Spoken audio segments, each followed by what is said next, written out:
sini saya membuat sebuah tabung dan sebuah balok.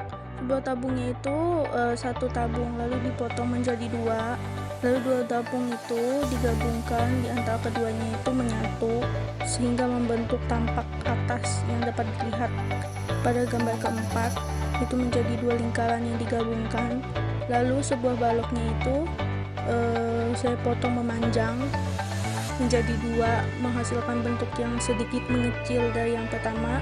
Setelah itu lingkaran yang digabungkan itu lalu disatukan dengan balok yang telah terpotong sebelumnya, menghasilkan tampak atas bangunan utama yang dapat kita lihat dari gambar 9.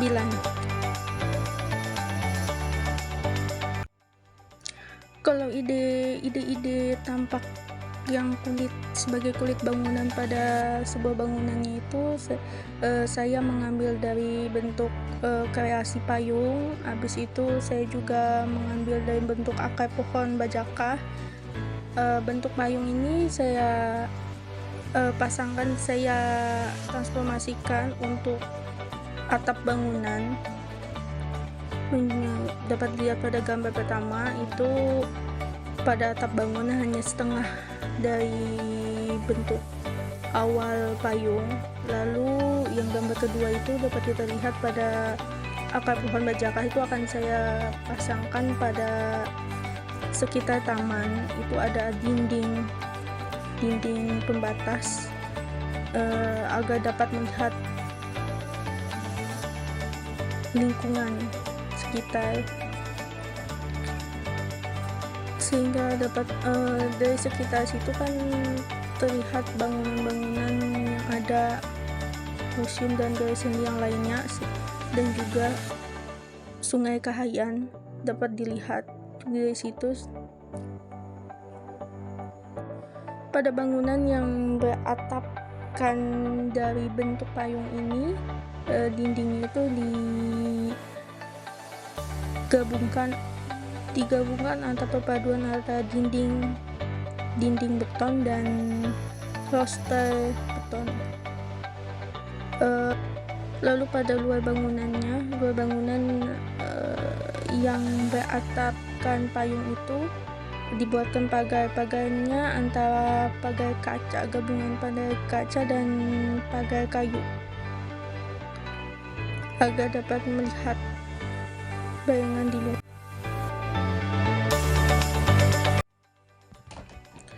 Arsitek yang saya dapatkan di sini dan yang saya pergunakan untuk acuan bangunan saya yang saya desain ini,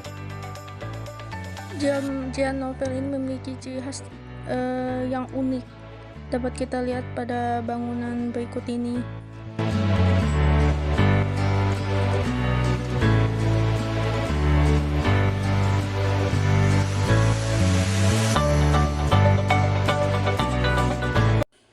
Dapat kita lihat dari dua bangunan tersebut bahwa Gian Novel ini adalah salah satu arsitek yang berasal dari Prancis yang terkenal kreatif dan bereksperimen dalam sebuah rancangan bangunannya itu. Lalu dia itu penuh ketekunan, imajinasi, produktivitas, dan semangatnya yang tidak pernah puas untuk menciptakan bangunan-bangunan yang unik dan memiliki ciri khas tertentu. Ia mewujudkan desain-desain tersebut menggunakan permainan warna, permainan ruang, bayangan, dan pencahayaan alami. Dia juga berusaha semaksimal mungkin untuk meminimalisir tenaga listrik yang digunakan pada siang hari, sehingga dia merancang bangunannya dengan lebih memiliki penggunaan banyak bukaan. Gian Novel juga menciptakan daya tarik bangunan dengan menonjolkan sifat geometri dan cahaya yang menjadi model utamanya. Dan kesimpulan yang lebih dapat kita pahami, Gian Novel itu seorang arsitek yang kreatif dan bereksperimen dalam merancang bangunannya itu. Tekunan imajinasinya, produktivitas dan semangatnya tidak pernah pudar. Lalu dia memasukkan dari sebuah karyanya itu adalah penggunaan cahaya yang dapat untuk meminimalisir penggunaan listriknya menggunakan pencahayaan alami bukaan. Lalu dia juga adalah salah satu arsitek yang integritas dengan lingkungannya, karena dia juga adalah arsitek yang memikirkan aspek lingkungan. Dan pencahayaan alami itu dapat kita masukkan dalam integritas dengan lingkungannya juga.